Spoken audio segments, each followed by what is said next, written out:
ये कहानी है विष्णुपुर में रहने वाले धर्मा की। गरीबी ने हाथ तोड़ रखे थे, पर फिर भी वह खुश था।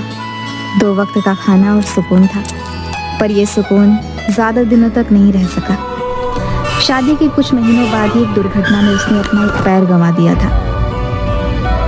पैसे ना होने की वजह से वो अपना इलाज भी नहीं करवा पा रहा था। आज तो खाने का एक दाना भी नहीं है, तुम तो कुछ कमा नहीं पाओगे। मैंने एक जगह काम की बात की है, आज से मैं रोज काम पर जाऊंगी। तुम कम से कम घर के छोटे मोटे काम कर लेना। ऐसे में सुशीला अब रोज काम पर जाने लगी। एक दिन वो अपने घर में बैठा खाना बना रहा था कि उससे मिलने के लिए उसका एक दोस्त घर पर आया। धर्मा कैसा है? तबीयत ठीक है तेरी? हाँ बस ठीक ही हूँ। तू बता कैसा चल रहा है आजकल? सब ठीक। तुझसे मिलने का मन था तो सोचा आ जाऊं। आज आया कर। वैसे भी मैं अकेला ही रहता हूँ घर पर। मेरी पत्नी तो शाम को आएगी। अकेले बैठे बैठे कुछ नहीं होता, तो तुझसे बात ही कर लिया करूंगा। धर्मा तुझसे एक बात कहूँ? हाँ हाँ बोल। देख बुरा मत मानना, पर तेरी बीवी तेरे अपाहिज होने का फायदा उठाकर बाहर काम का बहाना बनाकर जाती है। पर तुझे पता भी है कि वो बाहर जाकर क्या करती है? साहिल ऐसे मत बोल। मेरी पत्नी मुझ जैसे अपाहिज के साथ अब भी रह रही है। मैं बाहर जाकर काम नहीं कर सकता, इसलिए तो वो काम कर रही है ना। काम करती है? भाई वो काम नहीं करती, मैंने उसे किसी और के साथ देखा है। अगर तुझे भरोसा नहीं है तो मैं तुझे दिखा सकता हूँ। ठीक है चल। और अपनी बैसाखी के सहारे धीरे धीरे चलने लगता है। साहिल भी उसकी मदद करता है।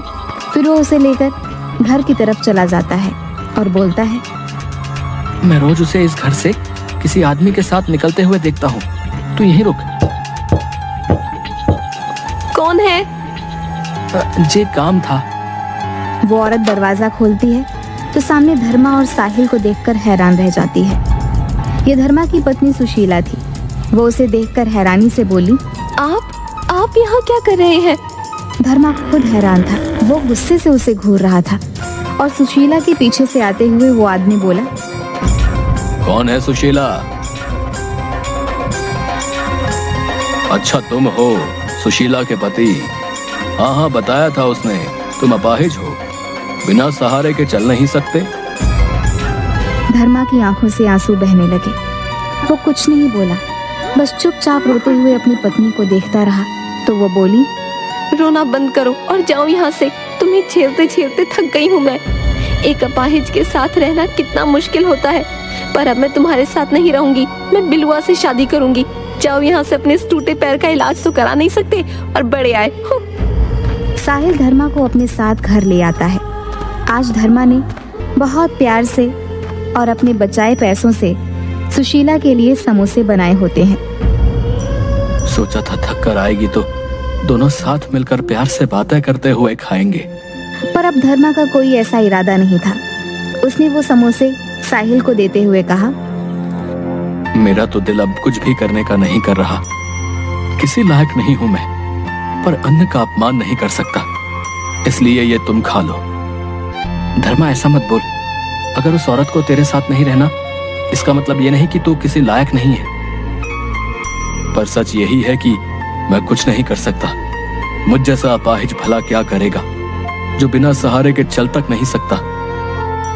तू कितना पागल है। इतना अच्छा हुनर है तेरे पास, जादू है तेरे हाथों में, और तू कहता है कि तू किसी लायक नहीं है। क्या मतलब? हुनर? मैं कुछ समझा नहीं। अरे तेरे समोसे की बात कर रहा हूं। मैंने आज से पहले इतने अच्छे समोसे कभी नहीं खाए भाई। पर मैं तो ऐसे ही बनाता हूं। तो तू एक काम क्यों नहीं करता? तू समोसे का छोटा सा ठेला शुरू कर दे। तू मजाक कर रहा है? मेरे पास रात का खाना बनाने के पैसे नहीं है, और तू बोल रहा है मैं समोसे बेचना शुरू कर दूं। पैसे कहां से लाऊं? अरे पागल, तू पैसों की फिक्र क्यों करता है? तुझे बुरा ना लगे तो इस काम को हम दोनों एक साथ कर सकते हैं। तू बाहर जा नहीं सकता, पर समोसे बना सकता है। तो तू समोसे बना कर देना और मैं बेच दिया करूंगा, और तुझे सामान भी ला कर दूंगा। धर्मा उसकी बात सुन बहुत खुश हो जाता है। एक तरफ पत्नी ने धोखा दिया था और दूसरी तरफ दोस्त इतना साथ दे रहा था। मैं अभी बाजार जाकर तेरे लिए सामान लेकर आता हूँ। हम कल से ही ये काम शुरू करेंगे। ठीक है साहिल।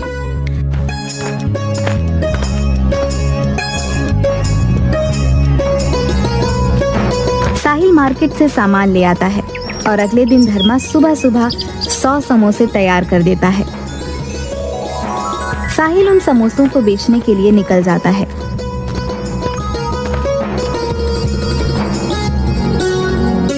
आधे ही दिन में सारे समोसे बिक गए थे और इससे उसे फायदा भी हुआ था।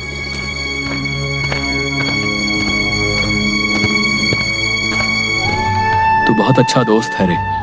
मैं तेरा एहसान कभी नहीं भूलूंगा। एहसान कैसा? इसमें मेरा भी तो फायदा है। दोनों दोस्त एक दूसरे को गले लगा लेते हैं। देखते ही देखते कुछ दिनों में पूरे गांव में उनके समोसे फेमस हो जाते हैं। एक दिन बिलवा के घर पे, सुनिए जी, मुझे 10,000 रुपये दो, मुझे जरूरत है। अरे अभी कल ही तुम्हें 4,000 दिए, वो कहाँ गए जो अब 10,000 तुम्हें और चाहिए? वो खर्च हो गए, मैं नई साड़ियाँ ले आई थी। अरे प्राइवेट नौकरी करता हूँ मैं, कहीं का सेठ नहीं हूँ। अच्छा जी, शादी करने से पहले तो बहुत डींगे मारते थे, रानी बनाकर रखूंगा, बस 4 दिन में हवा निकल गई। जैसे तुम इससे पहले तो सूरत के किसी हीरा व्यापारी के यहाँ पटरानी थी ना, जो ऐश परस्ती यहाँ खोज रही हो। भूल जाओ सब, समझी? 1 रुपया नहीं दूंगा अब। ऐसे कैसे नहीं दोगे? शादी करके लाए हो, खर्चे तो उठाने पड़ेंगे। बिलवा गुस्से में परेशान होकर चला जाता है। उसके बाद आए दिन सुशीला और बिलवा की लड़ाई होने लगती है। बिलवा को शराब पीने की आदत थी। एक दिन बिलवा शराब पीकर, इसकी पत्नी ने इसे आबाद कर दिया और मुझे बर्बाद। आज मुझे इसकी वजह से ये दारू की लत लग गई है। इसको तो सबक सिखा के रहूंगा। तभी अगले दिन जब साहिल समोसे बेचने ठेला लेकर गांव में निकलता है तो बिलवा चुपचाप धर्मा के घर में घुस जाता है। धर्मा कढ़ाई में शाम के वक्त के लिए समोसे तल रहा होता है। इस लंगड़े की चटनी में आज ये फिनाइल की पूरी बोतल उड़ेल दूंगा, जिससे इसकी इस गांव से छुट्टी हो जाएगी। और कल से मैं बनाऊंगा समोसे, बिलवा के समोसे। हाँ, और इतनी कमाई तो हो जाएगी कि अपनी पत्नी को संभाल सकूंगा। नहीं तो लोग कहेंगे लंगड़े की तरह बिलवा भी इसे संभाल नहीं पाया। नहीं नहीं, ऐसा बिल्कुल नहीं होगा। इसके बाद मौका पाकर बिलवा झट से फिनाइल की एक बोतल चटनी में मिला देता है। शाम के वक्त साहिल घर आता है। अरे दोस्त, समोसे और चटनी तैयार है ना? आज तो सारा माल दोपहर में ही लग गया। हाँ हाँ, सब तैयार है। लो भाई, रखो सब ठेले पे।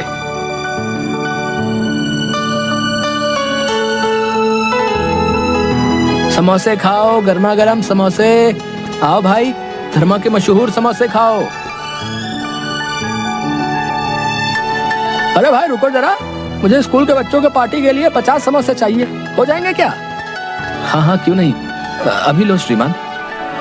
साहिल झट से समोसे गिनकर पैक कर देता है। लीजिए सर, आपके समोसे तैयार हैं और साथ में चटपटी चटनी भी।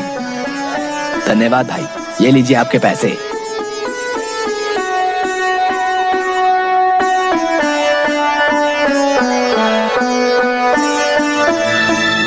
अरे धर्मा भाई, आज तो सारे समोसे एक स्कूल वाला बच्चों की पार्टी के लिए झट से ले गया। क्या बात है, तुम्हारी और मेरी मेहनत रंग लाई है दोस्त। भगवान करे सब बढ़िया ही हो। कुछ ही देर में उनके घर पे 2 पुलिस वाले और वही आदमी जो समोसे लेकर गए थे वे लोग आते हैं। यही है वो, पकड़ लो इंस्पेक्टर। इसके समोसे खाने की वजह से सभी बच्चे बीमार पड़ गए। अरे भाई, बात क्या हुई जरा बताओ तो। अरे अपाहिज होने के बावजूद ऐसी हरकतें करते हो तुम लोग, शर्म नहीं आती हैं? छोटे बच्चों को केमिकल वाले समोसे खिला दिए। हमने ऐसा कुछ नहीं किया साहब, जरूर कोई गलत फहमी हुई है। अरे चलो, अब थाने चल के सब गलत फहमी दूर कर देंगे तुम्हारी। चलो। अरे भाई अब बताओ, तुम लोगों ने ऐसा काम क्यों किया? बच्चों की जान के साथ खिलवाड़। साहब हमने ऐसा कुछ नहीं किया, हमारा विश्वास कीजिए। मेरा दोस्त तो अपाहिज है, वो घर से बाहर भी अपनी व्हील चेयर पर जाता है। साहब कुछ दाल में काला जरूर लगता है। धर्मा के समोसे तो इतने स्वादिष्ट और फेमस हैं। वो भला ऐसा काम कर क्यों अपना कारोबार खराब करेंगे? अरे तू बहुत समोसे खाता है रे भाई, हैं? लेकिन तेरी बात में दम तो है वैसे।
अब अपनी पहली पत्नी के घर का पता बताओ जरा, तहकीकात करनी है। और तुम जाओ अपने घर, जरूरत पड़ने पर थाने आना होगा।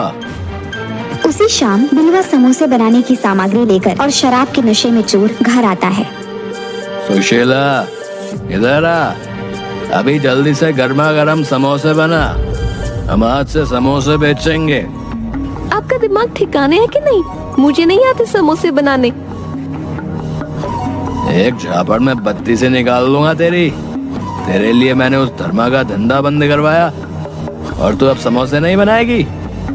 ले, अब तेरा देख क्या हाल करता हूँ।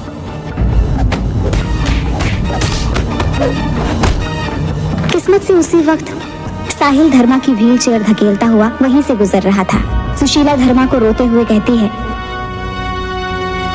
मुझे माफ कर दो धर्मा, मैंने तुम्हारे साथ बहुत गलत किया।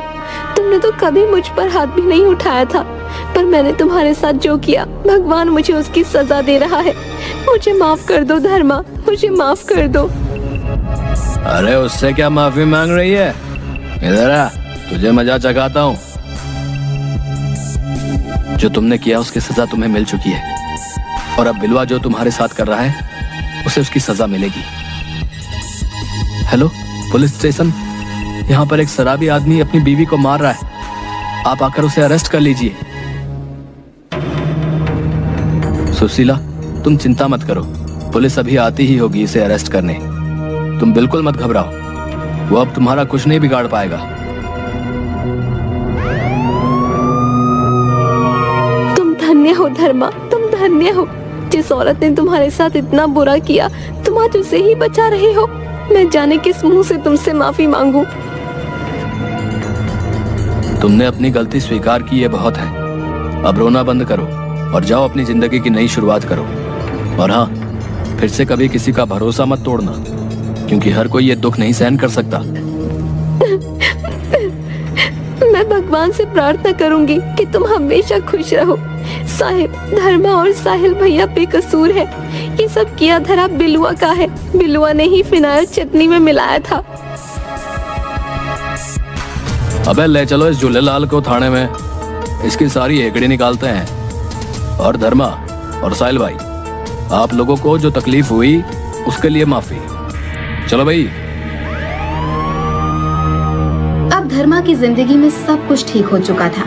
उसकी समोसे बेचने से की गई शुरुआत अब ऊंचाई छू चुकी थी। उसे लोगों ने अब एक नाम भी दे दिया था, धर्मा समोसे वाला।